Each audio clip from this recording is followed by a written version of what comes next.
Bom, meus caros inscritos no canal José Neumann e Pinto, hoje nós temos uma verdadeira farra vocabular, né? Um cara que é especialista numa coisa esquisitíssima: etimologia, a origem das palavras e das expressões. É o professor Dionísio da Silva, grande sucesso dos seus romances premiados, mas, sobretudo, um sucesso popular, porque tem uma coluna na revista Caras de etimologia. E, além do mais, sempre vendeu livros como se formam as frases, de onde vêm as palavras, coisas do gênero, né? Professor Dionísio da Silva, o seu último pouso acadêmico foi a Estácio de Sá. E, atualmente, o senhor está em casa ou na farra, é isso aí, na quarentena? Professor Dionísio da Silva tem a minha idade, 70 você tem? Você tem 70? Bom dia, perdão, boa tarde, Neumann. Boa tarde, né? Porque já é a tarde aqui, mas ainda não almocei, viu? Olha, Neuminho, eu tenho 72 anos, isto é, esses são os anos que eu não tenho mais, já foram vividos. Eu tenho sobre você, sobre o Augusto Nunes e outros queridos amigos, uma ascendência que eu não gostaria de ter, apesar de ser a única, a da idade. Não é a única. Eu tenho 69 e estou vacinado pela Coronavac, a vacina chinesa, e você também já está vacinado. Eu fui vacinado em São Paulo e você aí no Rio de Janeiro. Se sente mais leve depois que foi vacinado, professor? Olha, eu me sinto como aquele provérbio, né? Agora sou de maior e vacinado, que eu adoro essas frases do povo, né? E você falava aí que eu de escritor conhecido de romances, ensaios, vim para a etimologia, não é? E eu me lembrei de uma frase, Neumann, que é atribuída a Santo Agostinho e a diversos autores. Tem frases que a gente, na verdade, não sabe a autoria, depois podemos comentar rapidamente isso, mas a frase diz o seguinte: muitas vezes você encontra o seu destino naqueles caminhos que tomou para evitá-lo. Esse cara era o máximo. Esse cara era o máximo. Agostinho, bispo de Hipona. Antigamente, no tempo que o politicamente correto não reinava no Brasil, eu o chamava o negro safado de Hipona. O Agostinho, né, filho de Mônica, tem a melhor frase, e eu já vou começar te dizendo uma frase do Agostinho, né? A melhor frase que eu conheço da história da humanidade, né? Senhor, dai-me a castidade, mas não agora. É verdade. Neumann, todos nós temos esse passado, todos nós temos um passado inconfessável, ou pelo menos não confessável, numa sala onde pode haver crianças. Então, aqui é para todos esse programa, e você tem um canal de audiência fantástica. Então, a gente de todos os credos, de todos as crenças, e é nosso dever respeitá-los, mas manifestar a nossa opinião, não é? Eu digo o seguinte, Neumann, nós temos um passado não confessável, e no caso de nós dois somos ex-seminaristas, e no Brasil tem uma galeria de gente ilustre que esconde isso. Por exemplo, o falecido ministro Roberto Campos tinha sido seminarista e tinha um domínio de figuras de linguagem que só podia ter alguém que estudasse, se dedicasse à língua portuguesa, a esse arsenal que a língua portuguesa tem para a pessoa falar, não é? Escuta, você falou em seminário. Que seminário é que você foi? Olha, eu estudei em dois, né? No seminário de São Lugero, ambos em Santa Catarina, e no de Tubarão, na minha adolescência profunda. Depois estudei em Curitiba com os franciscanos, mas já como leigo, se fazia muita diferença. Eu não era mais candidato a padre, mas eu gostava muito de teologia. Então, eu fiz um curso de teologia de 1 ano integral, ali na Praça Rui Barbosa, em Curitiba. Dessa minha temporada em Curitiba, que eu conheço alguns intelectuais de Curitiba, que são relevantes, alguns conhecidos, como o Dalton Trevisan, não é? Que já ganhou o Prêmio Camões e é um grande escritor, todo mundo sabe, é a referência solar de literatura, não apenas ali, mas no Brasil. O Seminário dos Franciscanos foram meus professores, pessoas realmente sábias, nos 3 estágios, São Lugero, Tubarão e os franciscanos em Curitiba. Qual é a lembrança interessante que você tem do seu convívio com Dalton Trevisan? O vampiro de Curitiba. Olha, Neumann, as pessoas, quando vão ler a vida dos escritores assim, pode se decepcionar ou, sei lá, não é? Eu acho que eles ficam maiores diante disso. O Dalton Trevisan tinha um cerimonial que eu respeitava para me encontrar com ele.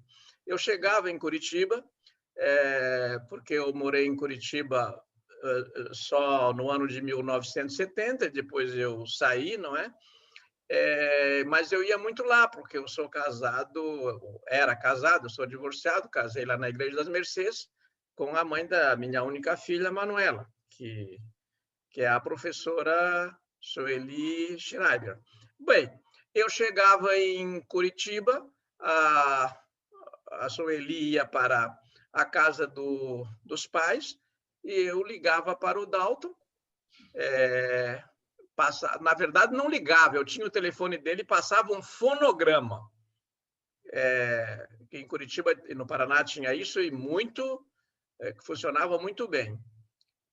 Não era mensagem celular, nada. Dizendo que eu estava no hotel tal. Se eu estivesse sozinho, acompanhado, eu estava lá. E ele me ligava. Ele me ligava e dizia, vamos no lugar tal. O lugar tal era sempre o mesmo. Confeitaria Schaffer, em frente à livraria Guignoni, em Curitiba, na rua 15 de novembro. Ele pedia broa com salame e queijo, gostava de uma coalhada, e eu acompanhava porque também gosto dessas coisas. E de uns anos para cá, a gente não faz mais isso. Faz acho que umas coisas de uns 8, 9 anos que a gente não faz mais isso, não se encontra. Eu tenho o telefone dele, então eu liguei para informá-lo do Prêmio Portugal Telecom. Você se lembra porque você estava no júri, né, quando ele ganhou o Prêmio Portugal Telecom. Agora podemos dizer que votamos nele e brigamos muito, né? E mesmo não assim... É mais segredo, né, Dionísio? Oi? Não é mais segredo. Agora não é mais segredo. Agora veja, Neumann. Qual é a característica do Dalton como escritor que mais te encanta como leitor? Eu vou te dizer, sem nenhum exagero, o Dalton Trevisan é um dos maiores contistas do mundo em atividade. Eu não quero comparar assim o Dalton Trevisan com o Chekhov, né? Porque de quem ele é aprendiz e aluno confessado, mas ele se tornou um dos maiores escritores de narrativas curtas do mundo. Como eu não conheço no original os atuais contistas do leste europeu, onde dá grandes contistas, né? A gente depende de traduções, e como meu professor de literatura russa, a quem eu sempre consultava, que era o Boris Schneiderman, devo muito a esse professor, viu, Neumann? Devo muito. Ele deu um curso de Dostoiévski que, para mim, ficou um curso imortal. Então, eu não sei, mas a concisão, ele diz, ao contrário de mim, que sou barroco, o que são estilos, né? O Dalton Trevisan diz muita coisa numa frase, numa historinha, em poucas palavras, e ele segue à risca aquele velho mandamento do Churchill, das palavras as mais simples, das mais simples a menor. Olha aqui, você lembrou agora uma figura solar na minha adolescência, Boris Schneider. Boris Schneider, eu em Campina Grande e ele em São Paulo, me deu acesso ao melhor da literatura russa, que é uma das mais estelares literaturas da história do Ocidente, né? No caso, até a Rússia também do Oriente.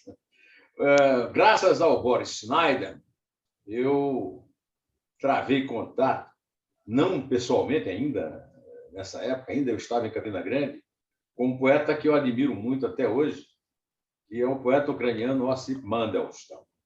O Ossip Mandelstam tem uma das histórias mais lindas que eu conheço. O Ossip Mandelstam foi preso, mandado para a Sibéria, e Nadeja, a mulher dele, decorou toda a obra dele, e graças a ela nós temos a obra daquele que eu considero o maior poeta russo, no mínimo, do século XX, porque eu considero que Mandelstam é maior do que Mayakovsky, por exemplo.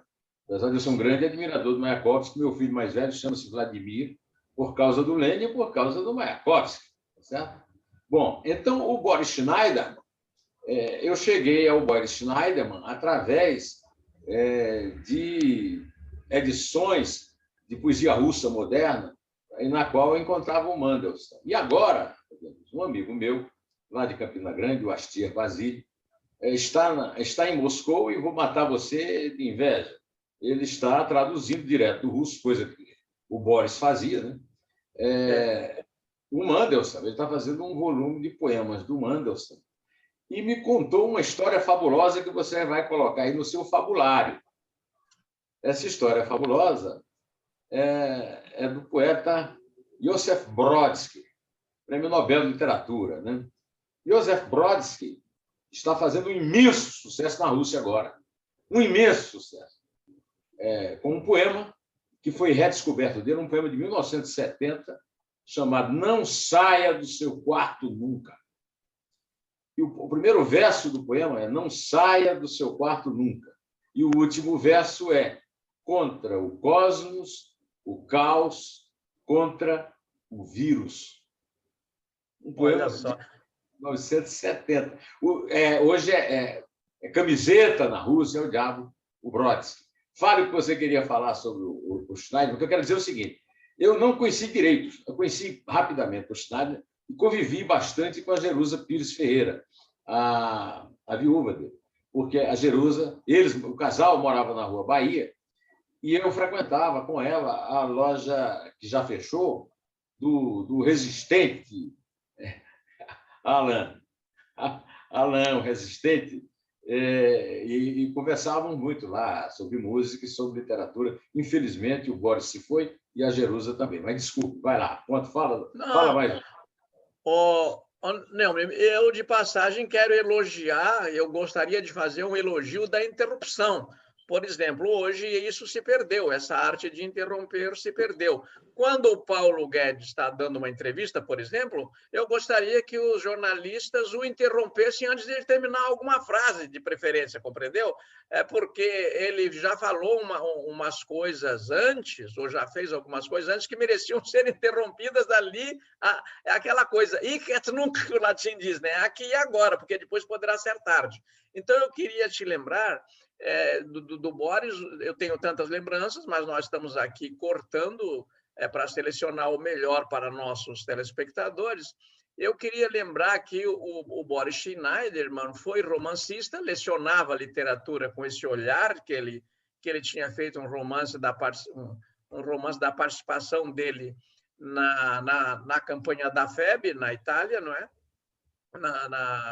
Então, ele tinha uma visão. Quando ele recebia um texto de Dostoiévski, por exemplo, ele olhava quando Dostoiévski está falando em Crocodilo, um conto lá sobre o crocodilo, ele sabe que aquele crocodilo é o poderoso Estado russo que está lá, não o Estado no sentido político, aquele Estado o russo é um estado de ser no mundo, como qualquer nacionalidade é, e ele, então, ele se põe na pele deste romancista querendo passar uma coisa com aquelas histórias. E este ano, Neumann, são 200 anos do Dostoiévski.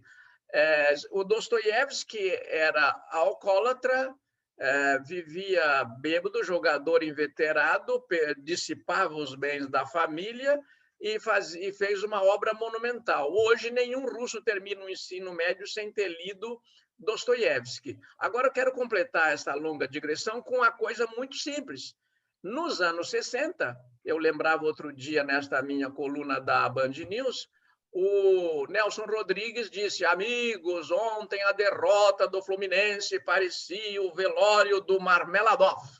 Marmeladov é aquele personagem do Crime e Castigo a quem o assassino Raskolnikov socorre algumas vezes. Aquele dia recolhe o corpo dele, foi atropelado e morto, e leva para o velório na casa dele, Marmeladov.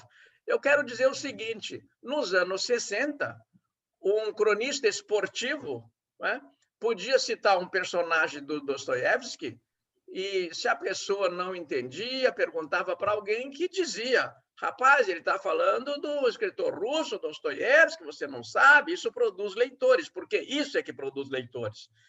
E daí, hoje, se citar o Marmeladov, alguém vai dizer: e o Vasco comprou um zagueiro russo também agora? Quer dizer, a gente só pensa em coisas que foram colocadas em pauta pela mídia, e assim, grande parte do povo só pensa nisso, quando eu digo a gente, não é? E abandonou o livro. Quer dizer, você vê que dos anos 60 para cá, é só meio século, e já não se pode citar um personagem de uma literatura, de uma obra literária, para explicar uma coisa. E digo mais: numa época em que quase conseguiram proibir o Monteiro Lobato no ensino médio, se lerem o Dostoiévski, são capazes de proibir também, se fosse disciplina optativa. Né? E eu vi a notícia que a bisneta do Monteiro Lobato admitiu fazer adaptações na obra do bisavô. Né? Devia ter sido deserdada. Né? Não tem o talento do bisavô, fica em casa, não é justo. Olha aqui. Aí você agora me lembrou personagem. Olha, eu também fui seminarista. Eu estudei no Instituto Redentorista Santos Anjos, em Bodocongó, em Campina Grande. E lá eu conheci praticamente tudo que eu conheço até hoje de vida adulta. Né? Eu li na biblioteca do seminário. Né? Tenho certeza que você também, muito embora que os padres censurassem mais do que a ditadura, né? Por causa do nosso fervor, digamos, erótico, né? Nas leituras. Né? Mas eu, por exemplo, tinha um fervor muito grande por um alemão chamado Karl May, um sujeito que nunca saiu de uma vilazinha. A Sombra das Tâmaras. E que viajou o mundo inteiro sem sair de uma cidadezinha no interior da Alemanha. Mas me ocorreu agora que nós dois tivemos um personagem, um personagem na nossa adolescência, embora você seja 3 anos mais velho do que eu. Um baiano, na verdade um grapiúna, chamado Gumercindo Rocha Dória, que é o meu herói de adolescência. Um dia desse tive que defendê-lo no jornal, porque uma petista lá de Salvador escreveu uma tese tentando desqualificar o meu herói, tratando como se ele fosse um bandido do imperialismo. E eu escrevi um artigo de uma página no suplemento do Estadão para dizer que ele era o meu herói por um motivo muito simples, o que você vai me entender. Eu gostava muito de ficção científica porque tinha GRD, a editora do Gumercindo, que editava Ray Bradbury em português. Eu não li em inglês. Eu tinha que ler Ray Bradbury em português. Né? E também editava os grandes russos antissoviéticos, como, por exemplo, os Miadin. O Nós, eu li numa edição que eu não me lembro mais o título, mas uma edição GRD. E agora, dentro desse panorama de ignorância que você está traçando aí da nossa mídia, trataram o Nós, uma edição nova aí, como se fosse um livro que nunca tivesse sido publicado em português. E fora, pelo Gumercindo, que à época ainda estava vivo, morreu um dia desses. Né? Eu cruzei com o Gumercindo Rocha Dória no lançamento do livro Uma Furtiva Lágrima, da Nélida Pion, na livraria da Vila, no shopping de Higienópolis. Mas eu tinha conhecido o Gumercindo antes por telefone, por causa desse artigo que eu escrevi no Estadão. Eu não conhecia pessoalmente, um herói da minha adolescência, da adolescência de Braulio Tavares, que era meu companheiro de adolescência. Todos nós limos ficção científica, Solzhenitsyn, e outros grandes escritores, digamos, dissidentes soviéticos graças à GRD do Gumersindo Rocha Dória. Onde é que você encontrou o Gumersindo Rocha Dória na tua vida? Quando? Olha, Neumann, eu encontrei e conheci o Gumersindo Rocha Dória quando já tinha publicado todos os meus 3 livros sobre Rubem Fonseca. Lamentei muito não ter conhecido antes. Eu morei 22 anos em São Carlos. José Rubem Fonseca, lançado pelo Gumersindo. Isso, eu vou falar. Lançado pelo Gumersindo. Então, eu conheci o Gumersindo Rocha Dória, morava em Ribeirão Preto. Eu fui na Feira do Livro e ele disse... ele me experimentou, né? Ele disse, eu queria cumprimentá-lo, trouxe um livro aqui, me pediu o autógrafo. Eu disse, para quem o autógrafo? Não tinha papelzinho nenhum, né? Ele falou, para Gumersindo. Eu disse, olha que curioso, Gumersindo foi o primeiro editor do escritor que me serviu de referência principal para o meu mestrado e meu doutorado, que é o Rubem Fonseca, e foi quem levou meus originais à editora Arte Nova, porque eu ousei mostrar um conto para ele, um conto meu. Daí eu terminei o autógrafo e tal, ele falou, eu sou o Gumersindo Rocha Dória. As edições GRD é Gumersindo Rocha Dória, GRD, né? E daí, eu acho que o principal patrimônio na vida de uma pessoa são as amizades. O amigo é um grande tesouro sempre. E eu sigo à risca, procuro seguir aquele preceito evangélico, não é? Onde está o teu tesouro, ali está o teu coração. E o amigo é um tesouro. E daí, ao longo da literatura, Neumann, a gente tem amigos, vai fazendo amigos, conhece amigos que de outra forma não conheceria, a não ser por causa da literatura, e é o caso da Nélia de Pinhon, uma querida amiga. E com o tempo fui descobrindo que as pessoas como que já faziam uma certa triagem ideológica, como bem disse você antes, e omitiam esse dado fundamental nas resenhas sobre o Rubem Fonseca, por exemplo. Era raro alguém dizer que o Gumersindo Rocha Dória publicou os primeiros livros do Rubem Fonseca. Aliás, publicou a estreia, Os Prisioneiros, escondido. O Rubem ficou puto da vida com ele, porque, na verdade, alguém surrupiou os originais com a cumplicidade da secretária do Rubem, os originais da gaveta, e o Gumersindo levou diagramado, pronto, e o Rubem ficou furioso. Ele disse, só assino o contrato, vou lançar o livro. E ficou furioso, mas depois as pessoas aconselharam que devia lançar o livro e tal. E o Gumersindo Rocha Dória tem histórias... Ele lançou muitos outros escritores, Valmir Ayala, não é? Enfim, é um patrimônio daquilo que se diz hoje se diz mercado editorial, né? Mas da literatura brasileira na área de edição, como José Olímpio, um papel pioneiro. E daí, para fazer a capa, ele disse, então tá, a capa quem faz é o meu filho. Que idade tem o seu filho? Tinha 7, 8 anos, o José Henrique, ele fez a capa. Os Prisioneiros é um desenho de uma criança, a primeira edição, eu tenho o desenho de uma criança de 7, 8 anos, o filho do Rubem Fonseca. Essas coisas vão ficando... A Nélia Pinhon foi em Ijuí, falou para 500 pessoas em 1978. Aliás, em 1978, eu sei, porque a Sônia estava grávida da Manuela, eu dei a carona da minha casa até a universidade para a Nélia Pinhon num Chevette, e ela falou comigo algumas coisas sobre gravidez, sobre condição feminina e tal, nesse percurso da minha casa até o porão de uma igreja, uma cripta, onde ela falou para 600 pessoas. Ela nunca tinha falado para 600 pessoas. As pessoas se assustavam, assim como se assustavam em Passo Fundo, onde era numa lona de circo.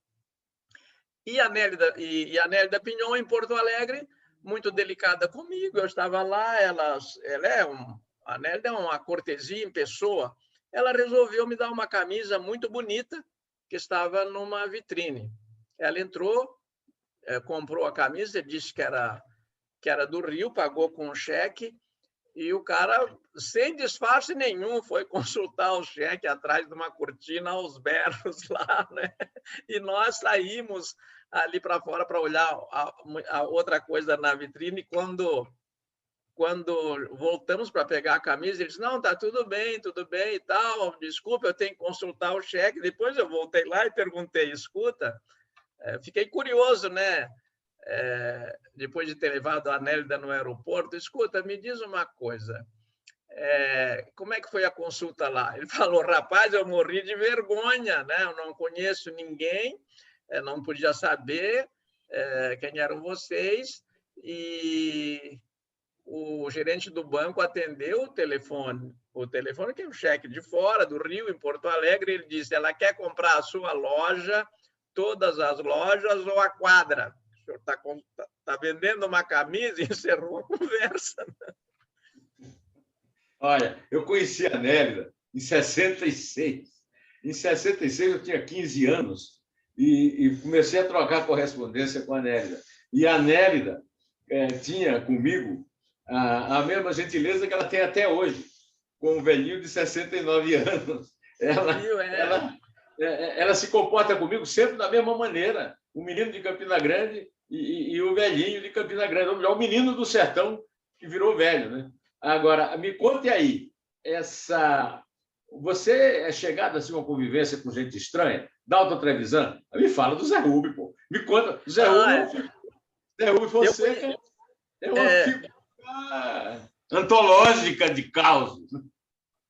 Não, Neumann, eu dou muito valor à literatura, ela é parte da minha existência como leitor e como escritor, como professor de letras, não é? Então é natural que as minhas lembranças sejam literárias sem nenhuma força, elas são naturalmente literárias. Agora, eu gosto desse mundo ao redor dos escritores, que tem muito pouco a ver com aquilo que se publica das resenhas de seus livros nos jornais, daquilo que está na história da literatura. Então, eu aprendi que há outra coisa. Como eu fui aluno do Guilhermino César, em Porto Alegre, o Guilhermino dizia, não, porque o Carlos achava isso, o Carlos achava aquilo, o Carlos achava não sei o quê, e o Carlos era o Carlos Drummond de Andrade, seu colega. E o Carlos Drummond de Andrade fez um poema longo, que eu nunca vejo citado, longo e bonito, lindíssimo, que é O Sequestro de Guilhermino César.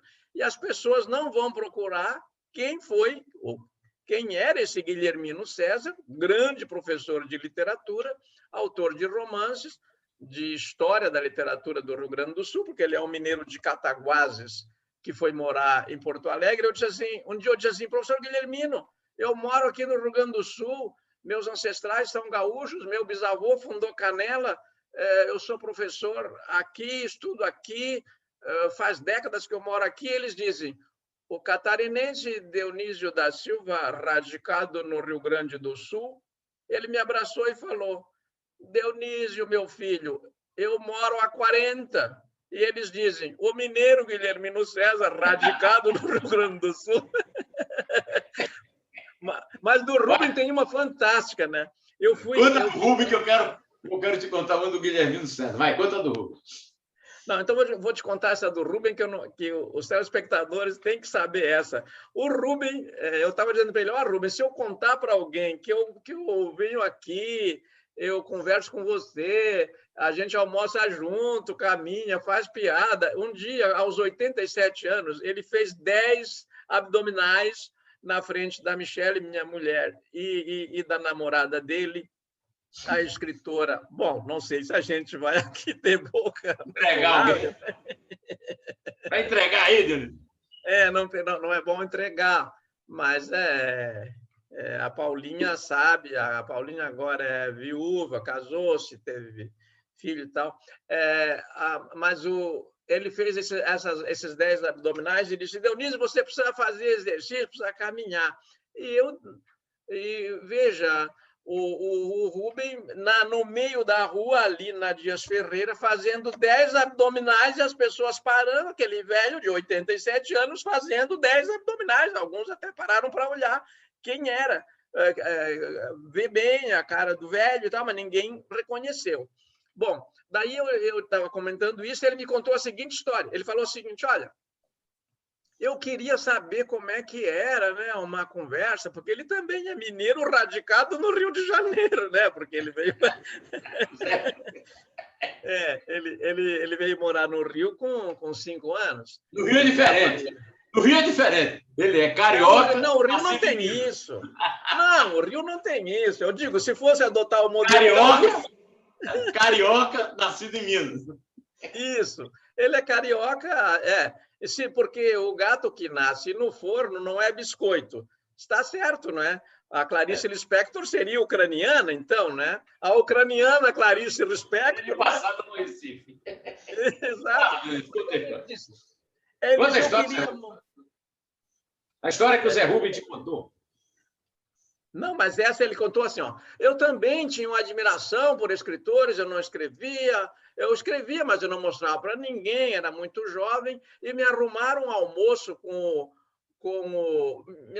me arrumaram um belisco, assim, uma ida num bar, tomar cerveja, com o Guimarães Rosa e o Carlos Drummond de Andrade. Nós 3 à mesa. Eu fiquei ali pronto para ouvir assim as mais célebres conversas, juízos definitivos sobre a condição humana de 2 escritores que eu muito admirava. E daí a frase que ele guardou, porque falaram que foi a que mais ficou na memória, porque não falavam quase nada que desse para registrar. Eram coisas sem importância. Mas ficou essa assim, estavam tomando uma cerveja chamada Ouro Branco e, de vez em quando, o Drummond dizia para o Guimarães Rosa, boa essa cervejinha Ouro Branco, né? E o outro dizia, muito boazinha mesmo, vamos pedir sempre essa cervejinha Ouro Branco. Tá bom. Foi o que ficou desse encontro de Guimarães Rosa com Carlos Drummond de Andrade e Rubem Fonseca. Boa essa cervejinha Ouro Branco, né? Muito boa essa cervejinha Ouro Branco. Ô, Dionísio, você está vendo aqui, ó? Aqui? Sim. Tem uma xilogravura, a Isabel e eu, certo? Aqui. Dá para ver aí? Sim, sim. Eu tive na sua casa e conheço. É uma xilogravura do Ciro. Eu estou tentando fazer um programa como esse com o Ciro. Só que ele tem que comprar uma câmera, ele tem que colocar um zoom. E o Ciro tem histórias sensacionais. Você já falou de 2 personagens aí de quem o Ciro era muito amigo e que tem conexão com a minha adolescência em Campina Grande. Um é Valmir Ayala. Valmir Ayala foi o cara que teve a honra de ser escolhido por Manuel Bandeira para completar a antologia que ele tinha dos poetas modernistas brasileiros para a editora, aquela do Jorge, aquela editora de livros de bolso. Tinha uma livraria de livros de bolso na frente do Cine Capitólio, e eu comprava aí livro lá, porque eram mais baratos, né? E tinha essa antologia, Manuel Bandeira e Valmir Ayala. E aí o Ciro me levou ao Valmir Ayala, foi um momento de alta contemplação, né? O outro personagem, o Ciro não tinha contato com ele, mas foi que eu também conheci na mesma livraria, dentro do livro, nunca conheci pessoalmente. Foi o gaúcho nascido em Minas, Guilherme César. Então, você, talvez, eu deva ser hoje o único jornalista vivo no Brasil que você não surpreenderia citando o Guilhermino, o poema do Drummond sobre ele, pela enorme admiração que eu tinha pelo Guilhermino como poeta na minha adolescência. Então, além do mais, eu sabia também, muito embora nunca tenha assistido nenhuma aula dele, nunca tive nenhum contato com ele, que o Guilhermino César era um grande professor, né? Você foi aluno dele, é isso? Eu fui aluno e eu cheguei para o Guilhermino e disse, eu estou com vontade de fazer minha dissertação de mestrado aqui na Universidade Federal do Rio Grande do Sul, né, em Porto Alegre, não sobre um autor que todo mundo já escreveu, todo mundo sabe e tal, eu quero fazer sobre o Rubem Fonseca. Por que ninguém faz tese sobre autor vivo? Ele disse, não fazem porque não querem, não é proibido. Não é proibido, você pode fazer. Daí eu trouxe o Rubem Fonseca e o Rubem Fonseca foi proibido. Daí... Sabe o que é que essa história me lembrou? Dionísio, sabe o que é que essa história me lembrou? Quando você rompeu com a banca por causa do Mário Chami. Como é que foi isso? Ah, esse da banca. Bom, então deixa eu terminar uma para completar a história, quanto a do Mário Chamy. Daí o Guilhermino, quando chegou a vez de realmente formular o projeto, eu apresentei o projeto. O projeto foi recusado porque se tratava de escritor proibido, porque o Guilhermino me disse antes de embarcar para Coimbra, ele era professor honoris causa em Coimbra, ele lecionava lá, né, era convidado para palestras em Portugal, e o Guilhermino me disse, olha, não é proibido fazer sobre autor vivo. Daí eu disse, mas o escritor Rubem Fonseca foi proibido, mas também não é proibido fazer sobre escritor proibido. Mas viajou. Eu apresentei o projeto, o colegiado de professores da URGS, da pós-graduação de 1977, recusou por unanimidade, segundo me foi informado pelo professor coordenador do curso, Albino de Benveiga, que tinha sido recusado por unanimidade. O Guilhermino voltou de Coimbra, me encontrou eu encontrei no campus e ele todo alegre, ele era muito bem-humorado, o Guilhermino, cheio de verve, uma delícia a prosa com ele. Ele falou assim, então, como é que vai? Daí eu falei, como é que vai a tese? Eu falei, olha, Guilhermino, foi recusado. Mas foi recusado por quê? Estava com a pasta preta na mão, cheia de papéis, como era de costume, de óculos, ele tinha dentadura, às vezes ele ficava irritado, a dentadura caía, e ele saiu troteando pelo campus, dizendo assim, Albino, seu sem vergonha, passa aqui, seu sem vergonha, gritando. E se dirigiu à secretaria, convocou uma reunião lá, saiu, e eu estava lá apavorado, né? Agora os professores vão me crucificar. Saiu de lá e disse assim, está tudo resolvido, foi aprovado por unanimidade, pode continuar a pesquisa. Ninguém tinha coragem de enfrentar alguém. Agora, Neumann, antes de contar do Chamy, quero te dizer o seguinte, eu sinto falta no Brasil de duas coisas, sabia? Duas coisas que mais me fazem falta. Uma é o exercício da autoridade, que não tem nada a ver com autoritarismo. Então, o catedrático dizia assim, esta tese vai ser sobre o Rubem Fonseca, sobre o Feliz Ano Novo, um livro proibido, e o Dionísio da Silva, que é o nome do aluno, vai fazer a tese. Pois bem, ninguém tinha coragem de fazer isso. Hoje tem enfrentar o cara. Hoje tem os medíocres se organizaram, os beócios se organizaram, mesmo nas universidades, inclusive nos doutorados, e fazem uma comissão que pode ser de ética, é tudo menos ética, né? E para proibir a pessoa, para dar um jeito de a pessoa fazer alguma mediocridade. As universidades que não fazem isso, que são centros de excelência e não permitem fazer isso, elas garantem esse espaço. Mas um certo sindicalismo torto tomou conta e ai do cara que contrariar uma banca e tal. A segunda história é do Mário Chamy. Eu estava na Universidade Federal de São Carlos, na banca, para selecionarmos um professor para lecionar complementos de português para todos os cursos superiores da Universidade Federal de São Carlos, que a disciplina tinha sido introduzida para todos os cursos, e era uma delícia lecionar para engenharia de materiais, para a produção e tal, como as pessoas gostavam quando a gente levava um bom escritor para esses engenheiros ler. E não quiseram abrir a mala de comprovações do currículo do Mário Chamy. Éramos 5. Eu não vou dizer o nome dos outros 4, porque alguns já morreram, e de mortuis nisi bonum. Dos mortos só se fala o bem. Né?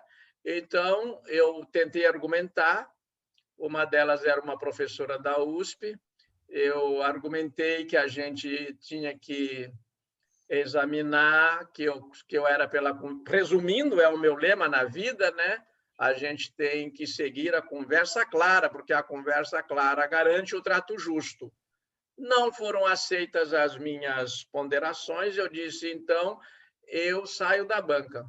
E não havia comunicação nenhuma ali, porque, por motivos óbvios, uma banca está sem comunicação ali, não havia celular. Eu me retiro da banca, saio a passos um pouco mais apressados do que o habitual, abro a porta, o suplente está atrás da porta esperando quando eu ia renunciar para ele entrar. Mas daí, com esse negócio, eu escrevi ao reitor. Dizendo por que eu me retirava da banca. E o concurso não escolheu ninguém. Você lembra disso? Lembro. Olha aqui, o Dionísio. Mas ele foi reprovado, né? Foi reprovado. Foi e não mantida a havia ninguém no reprovação. Brasil mais qualificado do que ele à época para assumir a cadeira. Escuta aqui. Isso.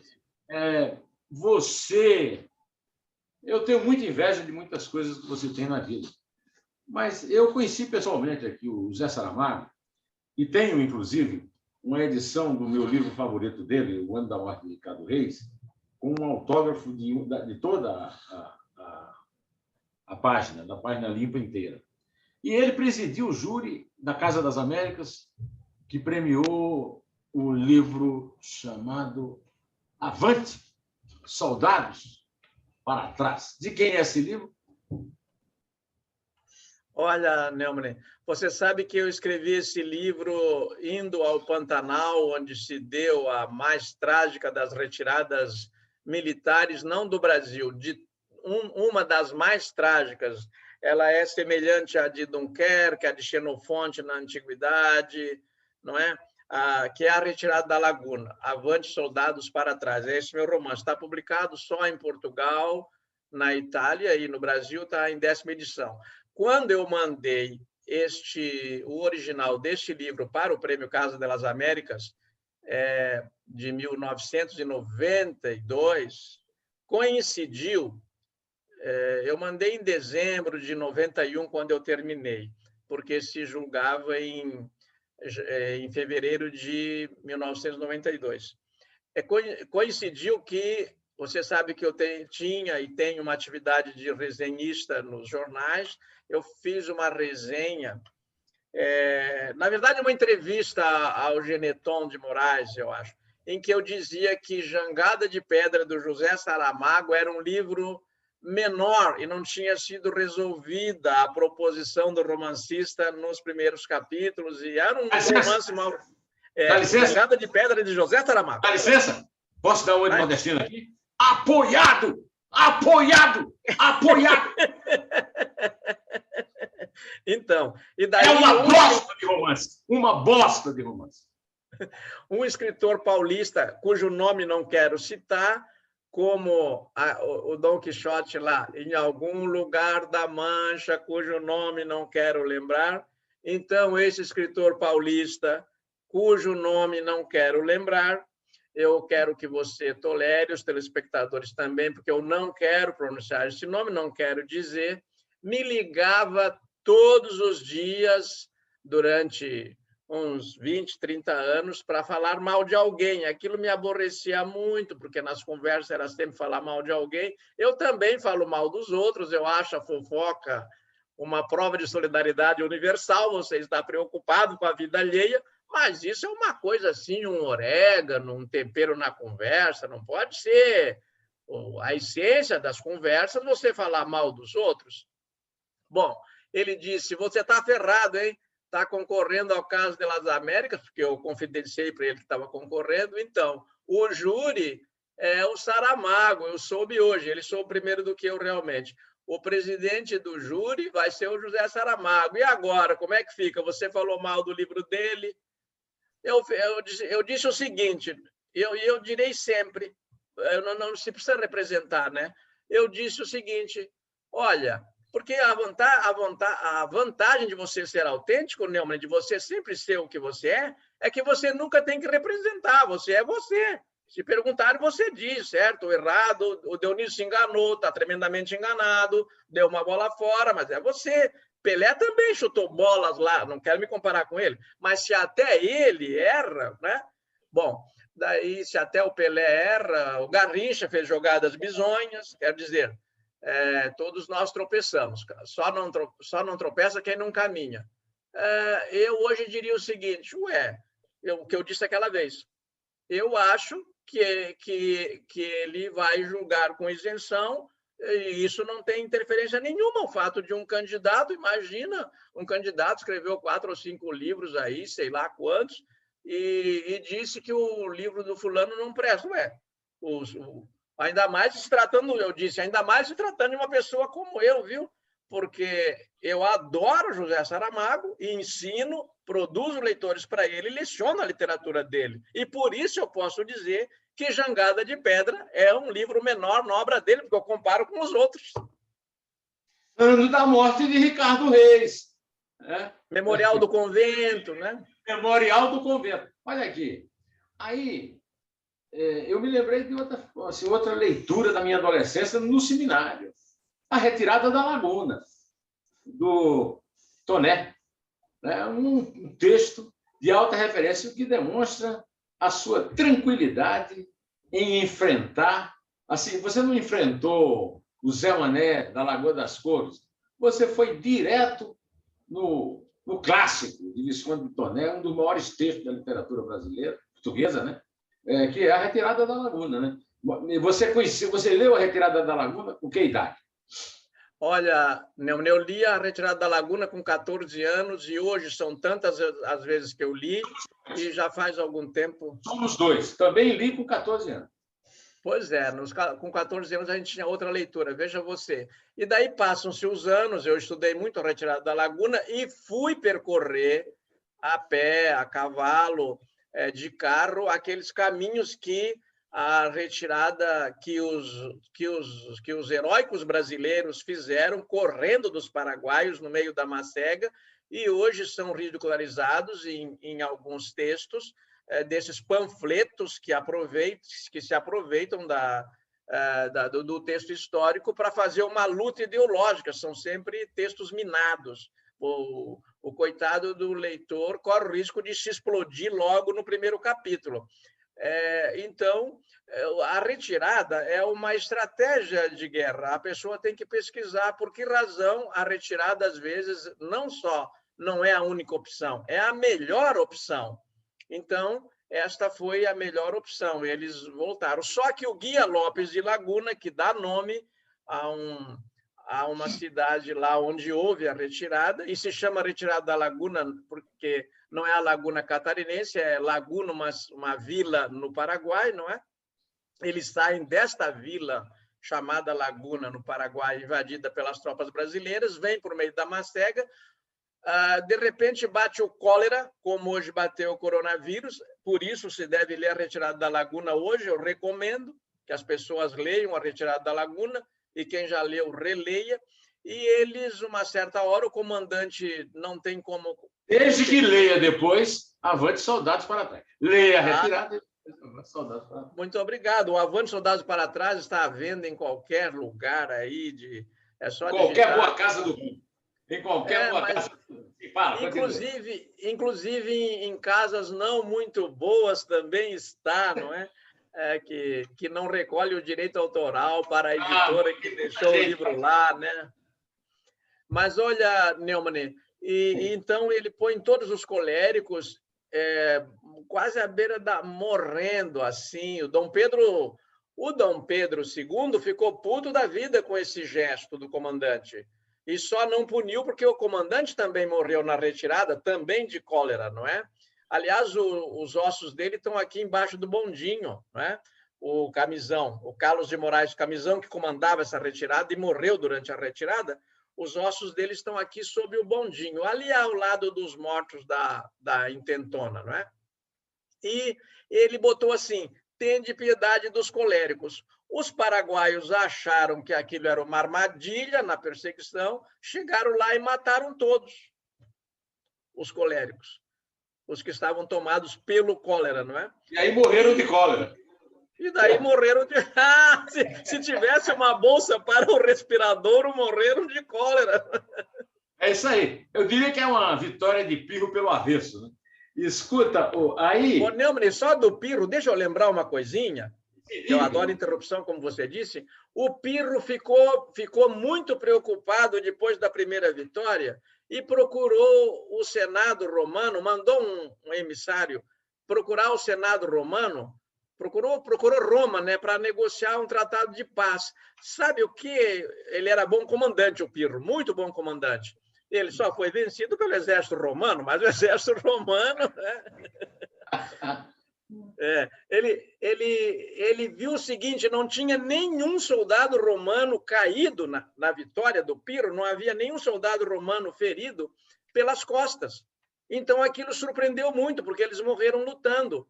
Então, ele mandou o emissário foi lá, botaram em votação no Senado, já estavam aceitando os termos de paz e tal, quando se levanta um senador cego, levanta e diz: cadê aquela grandeza de Roma? Quer dizer que agora a gente perde, se entrega e tal. Daí mudou toda a cabeça de todos os outros senadores, não aceitaram o tratado de paz. O cara voltou e disse esta frase. O Pirro perguntou: como é que foi? Ele disse: lá não é um que decide, tem que consultar todo mundo, é um bando de velho lá reunido. Daí o cara falou: sim, o bando de velho manda mais que o imperador. Manda, é uma assembleia de reis. Oh, que maravilha de frase. Olha aqui, eu agora vou ter que fazer uma confissão que tanto a Michele quanto a Isabel não vão gostar. Nós dois comungamos uma bela mulher. Nós dois partilhamos uma bela mulher que eu adoro até hoje, eu não sei se você adora, e a mulher se chama Teresa Dávila. Tem o Frei Beto também. Como é que foi o nosso caso com a Teresa Dávila? Foi. Amigo. Eu sei que você é concubino da Teresa Dávila, você, o Frei Beto, o San Juan de la Cruz.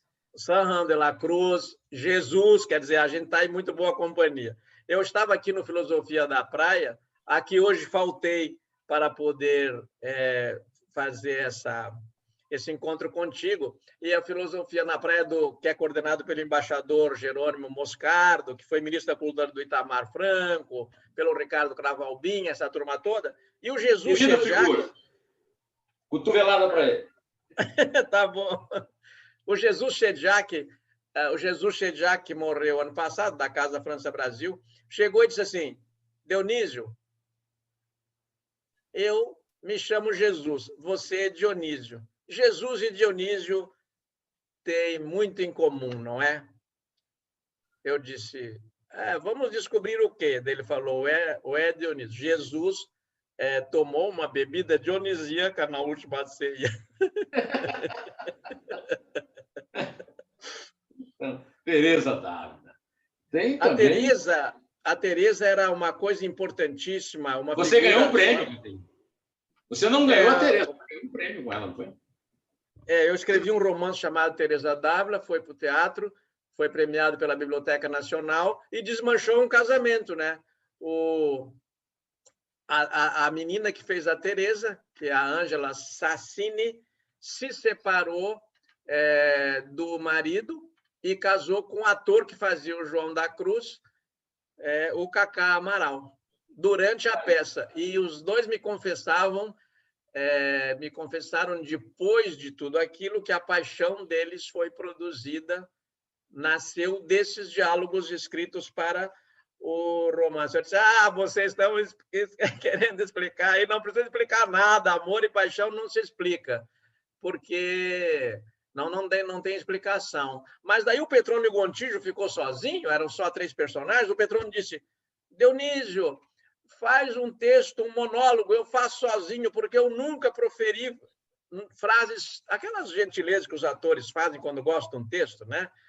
Dionísio, faz um monólogo que eu faço a Teresa sozinho. Eu falei: mas o Petrônio, a Teresa é a mulher e tal, mesmo assim eu faço um monólogo. Daí passam-se os anos, eu conheço o Vereza, para quem eu fiz roteiros nos anos 70, reencontro 30 anos depois, estou entrando na Livraria Finac, penso assim: vou me aproximar do Vereza, dizer: olha, Vereza, há 30 anos eu te conheci no Aleluia Gretchen, eu escrevia diálogos para o Silvio Bach.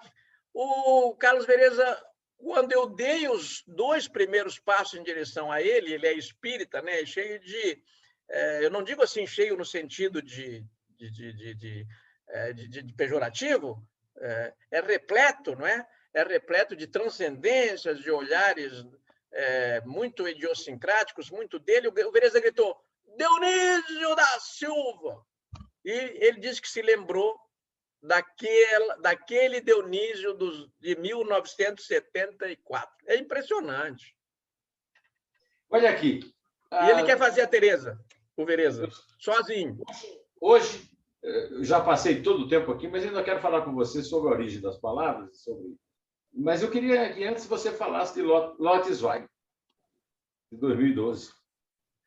Olha, Neumann, eu acho que o escritor judeu austríaco Stefan Zweig não se suicidou, e nem a mulher Charlotte Zweig. Eles foram mortos por um comando nazista, como defende o romance.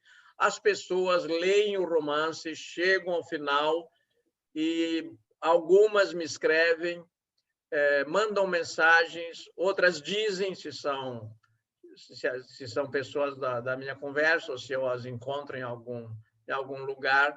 E, olha, eu achava que o Stefan Zweig tinha se suicidado, mas depois do seu romance, eu acho que realmente ele foi executado. Os indícios de que os nazistas mataram o Stefan Zweig são abundantes, e o principal biógrafo brasileiro do Stefan Zweig já morreu, era meu amigo, o Alberto Dines, ficou sem falar comigo, aí era meu editor no Observatório da Imprensa, não é? Então, um dia eu disse, eu perguntei para o Luiz Egipto, o Dines está com algum problema, ele não me escreve mais. Daí o Dines, o Luiz Egipto Cerqueira, falou com o Dines mandou um bilhete assim: nossas relações estão rompidas até segunda ordem. Mas ele fez a orelha do Stefan Zweig. Então, eu dei aquilo por algum problema que eu não sabia explicar. Um dia encontrei o Dines no aeroporto de Congonhas, num voo, falei com ele, como sempre falava. Ele disse: poxa, Dionísio, está me dando trabalho aquela história de que você acha que o Stefan Zweig foi assassinado. Eu falei: mas Dines, é um romance. Você fez a biografia, eu fiz um romance. E daí nos entendemos. Depois a Globo News fez uma matéria, ele deu a versão dele, eu dei a minha. O Dionísio, eu vou te falar uma coisa que não tem nada a ver, mas me ocorreu agora. Eu podia ter trazido o livro aqui, um dos livros que mais me impressionaram, um livro que eu li com um prazer absurdo, cada linha, cada palavra, foi um livro chamado Viva, de Patrick Deville. Nesse livro, ele narra o que aconteceu no México de Lázaro Cárdenas, na primeira metade do século XX, e ele conta duas histórias sobre as quais ele não chega a conclusão nenhuma, mas que eu já tinha tido a primeira conclusão de uma delas, de vítimas do Stalin no México, naqueles anos, além do Trotsky. É claro que a história do Trotsky é um livro fininho, gostosíssimo de ler, com personagens que eu adoro. Trotsky era um canalha, né? Simplesmente dormiu com a mulher do seu anfitrião, como é que chamava a mulher? A pintora? Frida Kahlo, mulher do Diogo Rivera. Mas isso não interessa. O assassinato de Trotsky Jorge Semprún, né? O Leonardo Padura já resolveram isso.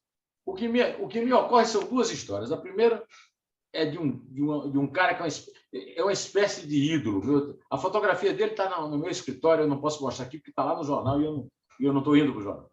Chama-se Victor Serge. É um russo, um dissidente russo, e que eu aconselhei ao Louis Schwartz a publicação de um livro dele chamado Mémoire d'un Révolutionnaire, que fez um grande sucesso no Brasil, Memória de um Revolucionário, e que morreu do coração no banco de trás de um táxi na cidade do México. A mesma época em que morreu Trotsky e a mesma época em que morreu Tina Modotti, fotógrafa, ex-agente da polícia secreta stalinista, que também morreu do coração, também no banco de trás de um táxi, também na cidade do México.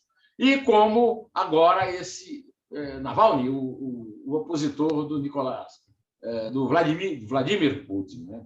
Então, essa história do vivo, eu aconselho que você leia. É um livro de 100 páginas, gostosíssimo de ler, porque você vai encontrar... Ele não fala que eles foram mortos pelo Stalin, mas vem num contexto de vítimas do Stalin que você pode incluir tranquilamente o suicídio de Stephanie Lott, em Petrópolis, foi isso? Em Petrópolis, depois do Carnaval de 1942. Além disso, há fatos históricos que comprovam, né, que esses ditadores eles têm uma sedução pela morte que ultrapassa os limites. Nós estamos muito perto do fim e eu não poderia deixar de falar com você sobre etimologia, né? Você escreveu uma coluna na revista Caras, tem uma coluna na Band News, né? Band News, você tem coluna? Você conviveu com FM. Hein? Não, agora é nacional, desde agosto do ano passado ela é nacional, Band News FM. Ela roda sábado, domingo, quinta, sexta, em vários horários. Tem grande interesse. O povo tem interesse por etimologia. É por isso que eu deixei para encerrar nossa entrevista com isso. Você conviveu com um dos maiores radialistas do Brasil, que, na verdade, começou no jornal, depois passou por revista e televisão, mas se consagrou como um grande comunicador de rádio, que foi o meu amigo Ricardo Boechat, na Bandeirantes. E eu queria que você me contasse um pouco como é que é essa tua aventura de etimologista, como é que ela pintou na tua vida a origem das palavras, a origem das frases. É um trabalho que não passa pela minha cabeça porque eu sou preguiçoso e você é um cara que não deve dormir para ficar pesquisando a origem. Por exemplo, qual é a expressão popular mais antiga com a qual você tropeçou e teve que explicar a origem? Como Dantes no quartel de Abrantes? Não? Dom José, né? Não é Dom José? O Neumann, existem umas curiosidades, digamos assim, que são tratadas como curiosidades, mas que são detalhes que, como nos crimes, explicam tudo. Você sabe que até hoje não se sabe quem matou o Celso Daniel, o prefeito de Santo André? Não, se sabe sim, se sabe, né? Mas ninguém, ou quer dizer, até agora, aquela virulência, aquela pesquisa... Eu sei, tem o nome e endereço. Aquele olhar incrível sobre a retirada da laguna, que a gente vê com aquele excesso de crítica, não tem nessas horas. Daí tem indulgências plenárias, não é?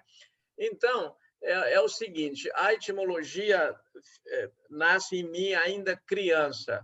Eu estava na casa paroquial, porque eu morei 1 ano com o padre antes de ir para o seminário, porque ele foi dar uma aula de catequese e fez uma pergunta lá e disse que na aula seguinte ele voltaria, quem tivesse lido aquele catecismo, ele deu um para cada um durante essa palestra, ele ia perguntar uma coisa. E ele voltou na semana seguinte e perguntou quem é Deus? Daí ninguém sabia. Eu era um menino tímido, sempre fui muito tímido, na infância e na adolescência, e hoje eu disfarço a timidez falando que nem uma maritaca. Eu levantei o braço, o dedo assim, lá pela metade da classe e disse: eu sei, padre Erval. Era o padre Erval Fontanella. Ele disse: então responda. Daí responda quem é Deus. Eu disse: Deus é um espírito perfeitíssimo, criador do céu e da terra. Daí as pessoas olharam para mim assim como se eu tivesse enlouquecido, porque era uma pergunta e uma resposta do catecismo, não é? E eu fiquei... Daí ele falou com meu pai, falou comigo, perguntou para a professora quem era eu, que redações que eu fazia, eu estava no 4º ano primário. Falou com meu pai, eu fui morar na casa paroquial. Daí ele mandava eu escrever mesa, eu escrevia mesa. Ele dizia: Dionísio, você escreveu com S. Eu dizia: mas Padre Erval, mesa é com S. É com S. Ele falou: sim, agora eu vou te dizer por quê. Daí eu fiquei, sabe? Foi o primeiro etimologista da tua vida. Oi? Padre Erval foi o primeiro etimologista da tua vida. Sim, os primeiros emoji da minha vida. E tem mais, ele disse, ele se recusava a me chamar de Dionísio, me chamava de Dionísio. O escrivão não quis registrar Dionísio, eram escrivães que não botavam qualquer nome, e o meu pai disse, não. Ele falou, não, tem que ser Dionísio, não pode ser Dionísio da Silva. O menino vai ficar muito, com muitos homônimos. Tem que pôr... põe o sobrenome da minha mãe, que era italiano, da Boite. Daí o meu pai não quis, porque tinha medo das perseguições aos italianos e tal, e num doce machismo disse assim, então é Dionísio. Daí eu cheguei no seminário, um cônego Germano Peters, meu professor de latim, ao ensinar latim, dizia, ó, pode ver essa palavra, daí foi para o português, assim, assim, assim. Aquilo me encantou. Só que eu nunca pude ensinar isso, porque etimologia... Nos cursos de letras tem um semestre. Eu mesmo fiz só um semestre no curso de letras de etimologia. Não tem mais que um semestre. A gente estudou 6, 7, 8 anos. Eu estudei 11, né? Daí você vem hoje, e daí eu não podia ensinar isso. Um dia a Caras é fundada no Brasil, né? Fundam a Caras no Brasil, eu moro em São Carlos, em 1993, e alguém pede 3 amostras de colunas de etimologia, porque a Argentina tinha uma etimologia. Um italiano, um professor da USP fez, um professor da Unesp fez, e eu fiz. Foi escolhida a minha, nunca mais saí, escrevi lá há 25 anos. O Boechat me faz uma entrevista para perguntar uma coisa, isso faz 11 anos, faz 10 anos, né? E depois ele liga, em particular, e diz... Aquela entrevista que você é o Dionísio, aquele Dionísio que escrevia comigo no Jornal do Brasil, lá quando o Augusto Nunes dirigia? Sim, sou eu. Vamos fazer um programa dessas coisas, foi muito interessante. E daí foi o Boechat que fundou o programa Sem Papas na Língua. Meu querido Boechat, sempre vou registrar isso. Mas você não me respondeu a pergunta. A expressão mais antiga que o povo ainda fala até hoje, como antes no Jardim de Abrantes, no quartel de Abrantes, é a mais antiga, que vem desde o tempo de Dom João VI, quando desembarcou no Brasil, não? Ou você conhece outra mais? Em vino veritas. Em vino veritas. No vinho é verdade. Em médio virtus. Eu acho que é simplesmente impossível você rastrear a frase mais antiga que alguém proferiu e em que língua. Porque as próprias palavras e frases, quando são registradas, às vezes elas são adaptadas de outras línguas. Mas, realmente, né, esperava a invasão do quartel de Abrantes e não houve nada, não é? Então, está tudo como antes no quartel de Abrantes. Só que as pessoas dizem, quando Dom João VI veio para o Brasil, Dom João VI não veio para o Brasil, ele voltou. Ele veio para cá, príncipe regente. Ele se tornou Dom João VI aqui no Brasil e a coroação dele foi no Rio de Janeiro. Quando ele voltou, daí ele já era Dom João VI. Então, é na ida ou na volta. Outra coisa, eles dizem a família real veio... Segundo erro, a família real veio para o Brasil em 1808. Não, ela chegou. Ela veio em 1807, porque Napoleão invadiu Portugal em 1807 e voltaram para correr. E trouxeram a Biblioteca Nacional, que esqueceram, aliás, na primeira viagem, esqueceram a Biblioteca Nacional no Cais do Porto, né? Muitos livros tiveram no Cais lá de Belém, tiveram que voltar a buscar. Então, uma das mais importantes bibliotecas do mundo, é a 8ª em importância, a Biblioteca Nacional, com sede no Rio de Janeiro, que hoje acho que não tem funções, talvez mais do que municipais, ela teve essa história, não é? Mas olha aqui, você contou outra história que converge com a minha. O meu nome também é resultado de decisões de tabelião. A minha mãe, primeiro o seguinte, a minha mãe frequentava a biblioteca da Casa Paroquial. Você morou na Casa Paroquial. Minha mãe frequentava, era a única biblioteca que tinha em Iraúna, e a biblioteca da Casa Paroquial do Monsenhor Antônio Anacleto, o cônego Antônio Anacleto, era repleta de hagiografia. E aí tinha um santo lá, que ninguém conhecia, que era o São João, que aliás virou santo depois, John Henry Newman. E ela era o grande orador britânico, que era anglicano e converteu ao catolicismo e virou santo. E virou Neumann, Neumane, porque a dona Francisquinha, dona do cartório, o meu pai foi encarregado de... não sabia quem era Neumann, como é que era Neumann, e os dois resolveram esse nome, N, acento circunflexo Umane. Então, temos essa coincidência. O que nós não temos coincidência, que eu não cheguei a conhecer o grande poeta gaúcho nascido no Rio Grande, Mário Quintana, né? Eu não cheguei a conhecer pessoalmente, e você não apenas conheceu o poeta Mário Quintana pessoalmente, como conheceu a sua exposta diante da braguilha aberta à sua genitália. Como é que foi esse seu grande descobrimento a respeito do grande poeta Mário Quintana? A Mário Quintana, como você e como o Zé Rubem Fonseca, não querem saber de ir para a academia, nunca quiseram saber de ir. Não, o Mário chegou a ser recusado. E vocês dois não querem nem ir, nem você, nem o Zé Rubem.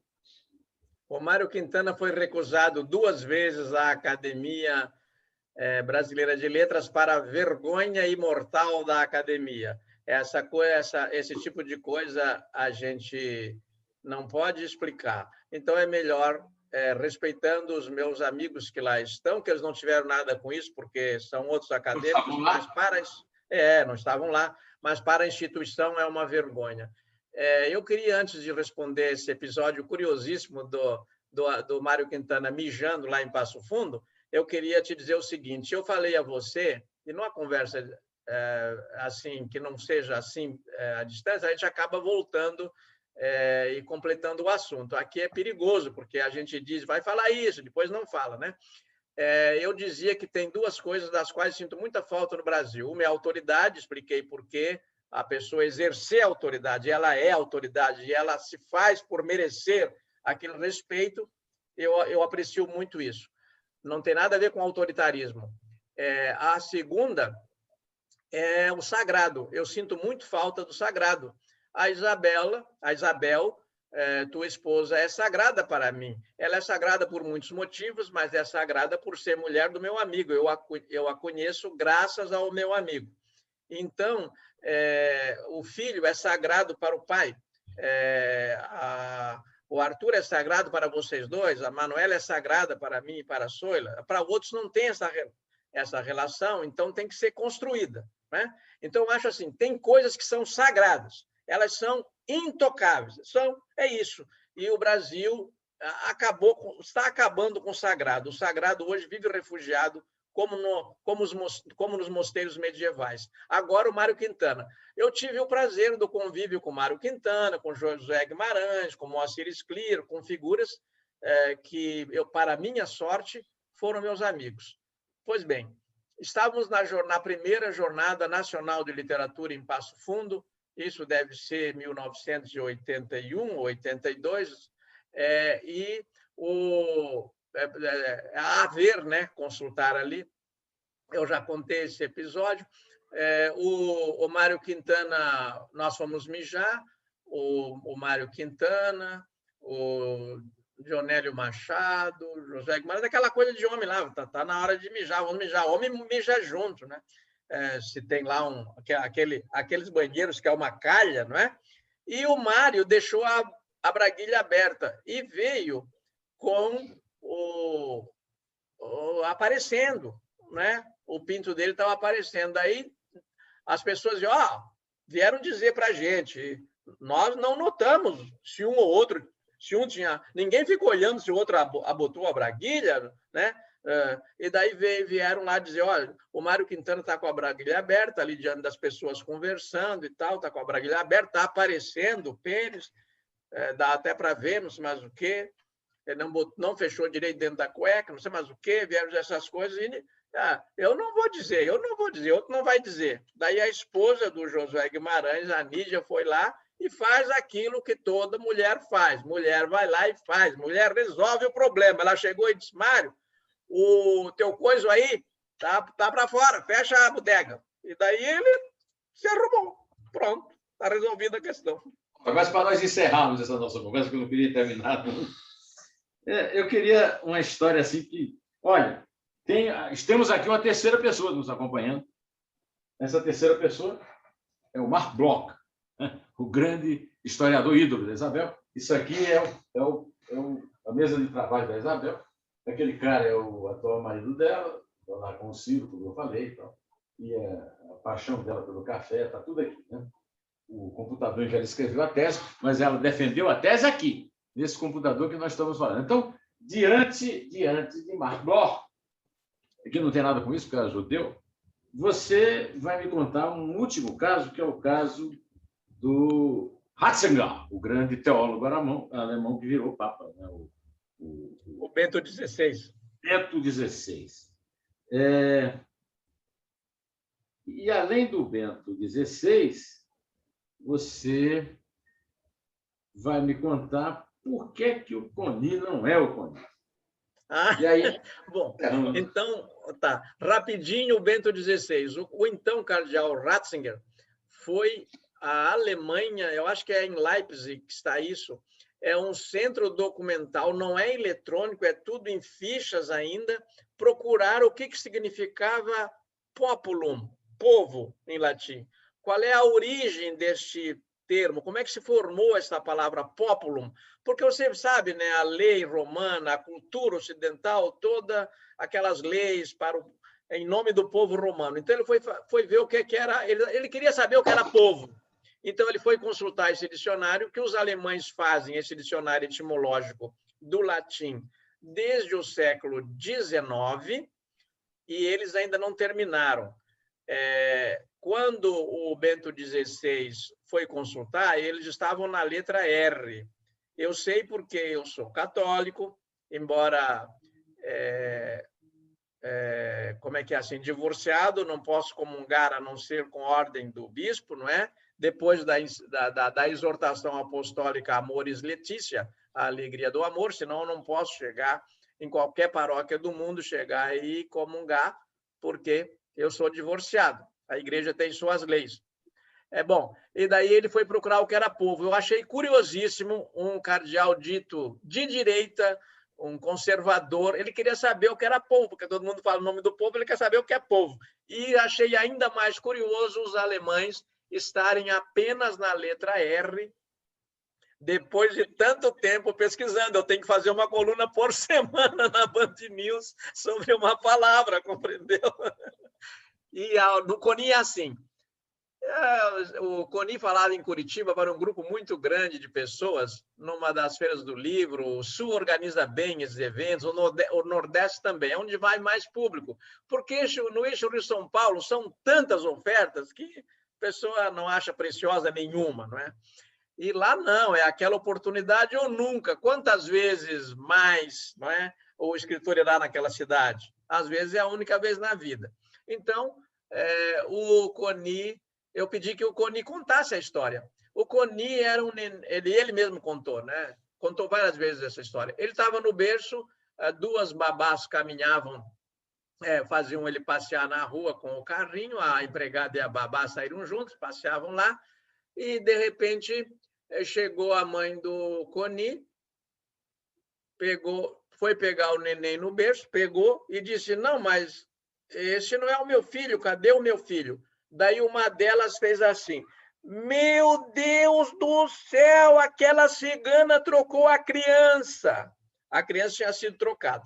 Então, o Coni, filho de um pai muito católico, né?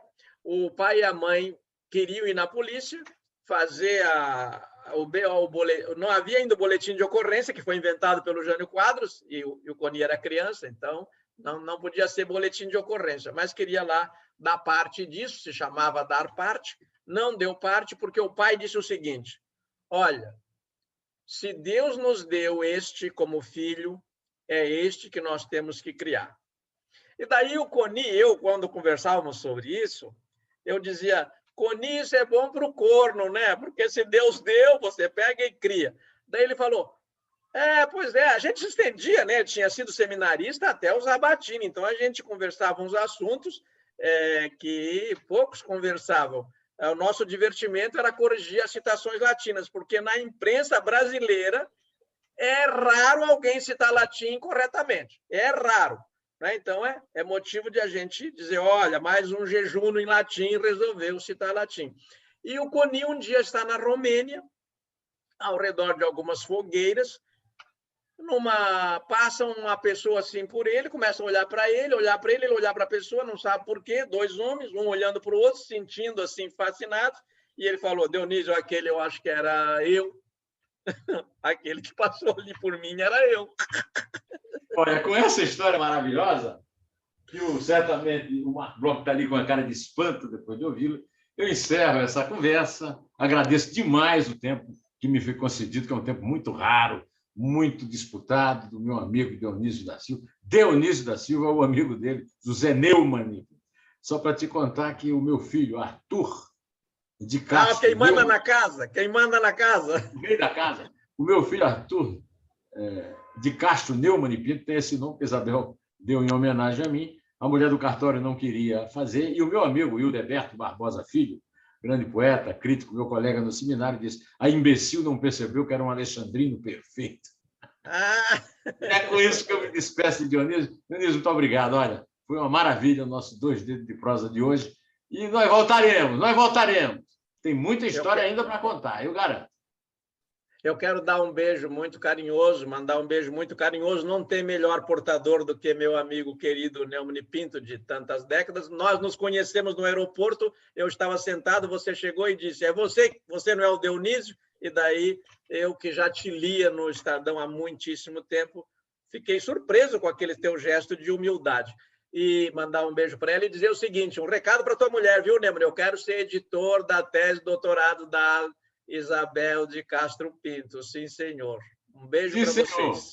Boa tarde, tudo de bom. Boa tarde. Obrigado.